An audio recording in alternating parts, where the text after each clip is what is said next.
안녕하세요. 여러분의 건강 동반자입니다. 어느덧 50대, 60대, 인생의 황금기를 지나고 계신 여러분, 아침에 눈을 뜨고 손을 한번 바라보신 적 있으신가요? 손가락이 팽팽하게 부어올라 주먹이 잘 쥐어지지 않거나 끼고 있던 반지가 살을 파고드는 듯한 답답함을 느끼진 않으셨나요? 많은 분들이 이렇게 생각합니다. 어제 짜게 먹어서 그런가? 어제 일을 좀 많이 해서 손이 고생했나 보다. 나이가 들어서 그런가 보다. 맞습니다. 전날의 식단이나 피로가 원인일 수도 있죠. 하지만 제가 오늘 여러분과 나누고 싶은 이야기는 조금 다릅니다. 가끔 어쩌다 한번 부은 거라면 괜찮지만 만약 이런 증상이 일주일에 서너 번 이상 반복되고 있다면 그것은 단순히 나이 탓으로 돌리고 넘길 문제가 아닙니다. 몸에 나타나는 변화는 대부분 이유가 있습니다. 아침마다 반복되는 이 손의 붓기는 우리 몸속에서 무언가 균형이 깨지고 있다는 아주 중요한 신호입니다. 오늘 이 시간 여러분들과 나누어 볼 이야기는요. 첫째, 왜 하필 다른 때도 아닌 아침에 그리고 손에 이런 변화가 집중되는지 그 과학적인 이유를 살펴볼 거고요. 둘째, 우리 조상들의 지혜가 담긴 동의보감과 한의학에서는 이 현상을 어떻게 쉽고 명쾌하게 풀이했는지 알아볼 겁니다. 셋째, 여러분이 오늘 저녁부터 당장 바꿔야 할 식단과 꼭 챙겨 드셔야 할 음식들. 마지막으로 아침에 눈 뜨자마자 침대 위에서 3분 만에 붓기를 쏙 뺄 수 있는 기적 같은 습관들까지 전부 다 공개해 드릴게요. 끝까지 함께 하시면 여러분의 아침이 이전보다 훨씬 가벼워질 것이라 확신합니다. 그럼 시작하겠습니다. 지금부터 이야기할 내용을 이해하려면 먼저 옛 의학에서는 이런 현상을 어떻게 보았는지 살펴볼 필요가 있습니다. 동의보감 같은 한의학 고전에서는 이 현상을 아주 쉽게 설명합니다. 바로 기가 잘 돌지 않아 습기가 찼다고 표현합니다. 말이 좀 어렵죠? 쉽게 이해하시려면 우리 몸을 마을의 배수로라고 한번 상상해 보세요. 젊을 때는 배수로가 깨끗해서 비가 아무리 많이 와도 물이 콸콸 빠지지만 나이가 들면 배수로 바닥에 흙탕물 찌꺼기도 쌓이고 낙엽도 걸리면서 예전만큼 물이 시원하게 빠지지 않습니다. 특히 밤사이에 몸이 차가워지면 이 물길이 더 좁아지는데 가장 멀리 있는 손끝에 고인 물이 미처 빠져나가지 못해 그 결과로 아침에 손이 퉁퉁 붓는 것입니다. 즉, 손이 붓는다는 건 지금 내 몸의 순환 통로에 청소가 필요하다는 신호라고 이해하시면 쉽습니다. 가끔 이런 질문을 받습니다. 낮에는 활동하다 보면 빠지는데 왜 꼭 아침에만 이럴까요? 이유는 간단합니다. 낮에는 햇볕을 받고 움직이며 우리 몸의 엔진이 뜨겁게 돌아가지만 밤에는 엔진을 끄고 식히는 시간이죠. 순환 시스템이 예전 같지 않은 상태에서 몸이 식어버리니 아침에 눈을 뜨는 순간 그 정체된 결과물을 손으로 확인하게 되는 겁니다. 결국 아침 손 붓기는 단순한 잠버릇의 문제가 아닙니다. 그렇다면 실제로 현대의학에서는 아침 손 부종의 원인을 어떻게 보고 있을까요? 왜 하필 손일까요? 이전 영상을 보신 분들이라면 쉽게 유추하실 수 있을 겁니다. 심장에서 가장 멀리 떨어진 곳이 바로 손끝과 발끝이기 때문이죠. 50대, 60대 우리 몸에서 일어나는 이 구체적인 이유 5가지를 지금부터 하나씩 짚어보겠습니다. 첫 번째는 아주 자연스러운 물리적 현상, 바로 수분의 이동입니다. 우리는 낮 동안 주로 서 있거나 앉아서 생활하죠. 이때는 중력 때문에 수분이 아래쪽인 다리로 쏠립니다. 그래서 저녁 때쯤 되면 양말 자국이 남거나 다리가 무거운 분들이 많으실 거예요. 하지만 밤에 누워서 잠을 자면 상황이 달라집니다. 다리에 있던 수분이 중력의 영향을 덜 받으면서 상체와 얼굴, 그리고 손으로 골고루 퍼지게 됩니다. 특히 나이가 들면 체내 수분을 가두고 조절하는 능력이 예전 같지 않아서 자는 동안 손끝으로 수분이 더 쉽게 몰리고 고이게 되는 것입니다. 두 번째는 느려진 혈액순환입니다. 여러분의 혈관도 우리와 함께 나이를 먹습니다.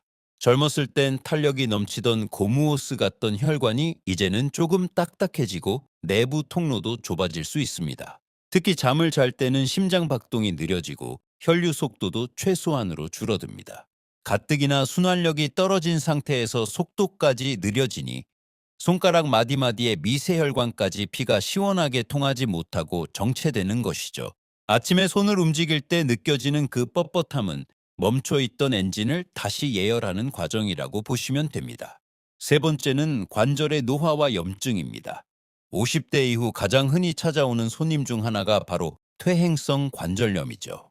관절 사이의 연골이 마모되면서 주변에 미세한 염증이 생기는데, 우리가 잠든 사이 움직임이 없으면 이 염증 부위로 수분이 모여 관절을 굳게 만듭니다. 아침에 일어나서 손이 붓고 뻣뻣하다가도 10분 정도 손을 조물조물 움직이면 붓기가 좀 가라앉는 분들 계시죠. 그게 바로 관절 주변에 고여있던 염증성 수분이 움직임을 통해 흩어지기 때문에 나타나는 현상입니다.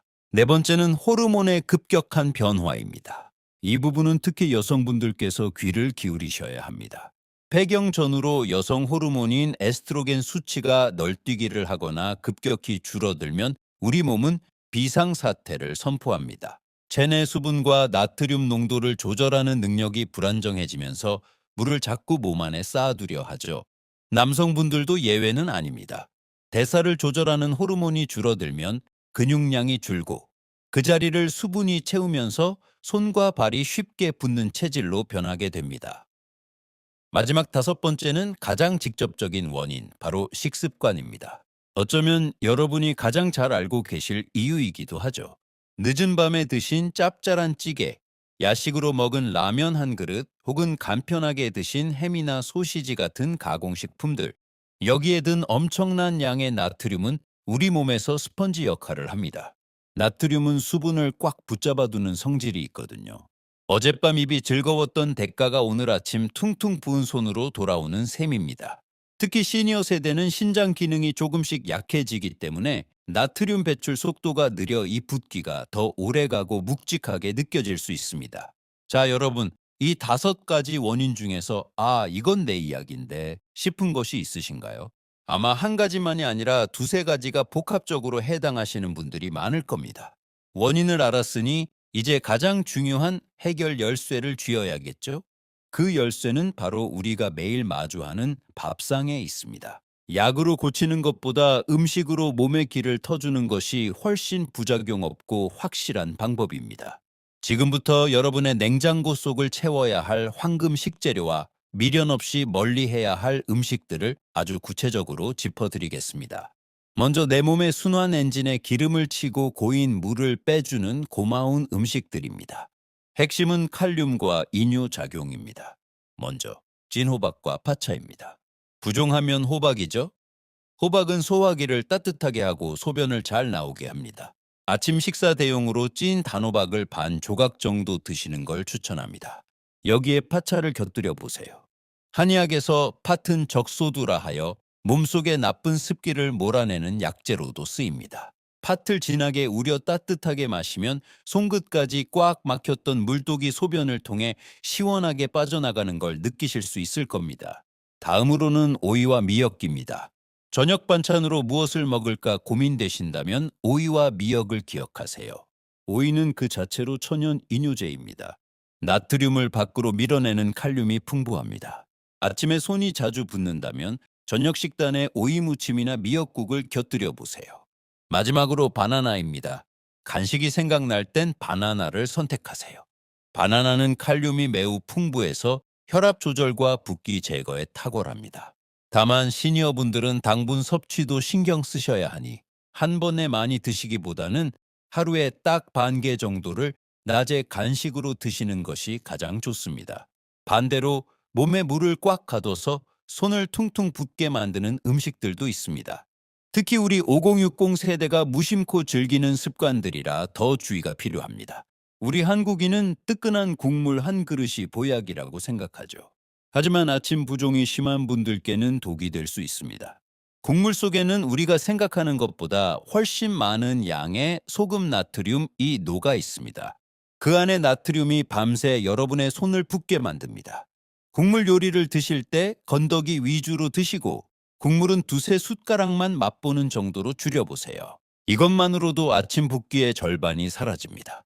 저녁 식사 후에 사과나 포도 같은 과일을 후식으로 드시는 분들 많으시죠?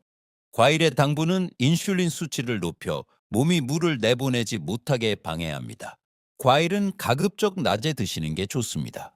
자, 그럼 이 식단들을 일상에서 어떻게 적용하면 좋을까요? 아주 쉬운 붓기 제로 일과를 제안해 드립니다. 아침에는 미지근한 물 한 잔으로 혈액을 깨우고 찐 단호박과 요거트로 가볍게 시작하세요. 점심에는 드시고 싶은 음식을 마음껏 드시되 칼륨이 풍부한 채소 반찬 한 가지를 꼭 곁들이세요. 오후 출출할 땐 따뜻한 파차 한 잔과 바나나 반 개를 드세요. 저녁 식사 시간에는 찌개보단 맑은 국이나 미역국을 선택하시고 국물보다는 건더기를 듬뿍 드세요. 식사는 잠자기 최소 3, 4시간 전에 마치시는 것이 가장 중요합니다. 처음엔 국물 없이 밥 먹는 게 어색하실 수 있습니다. 하지만 딱 일주일만 이렇게 드셔보세요. 아침에 눈을 뜨자마자 손가락을 쥐었을 때 그 가볍고 부드러운 감각이 여러분께 큰 성취감을 드릴 겁니다.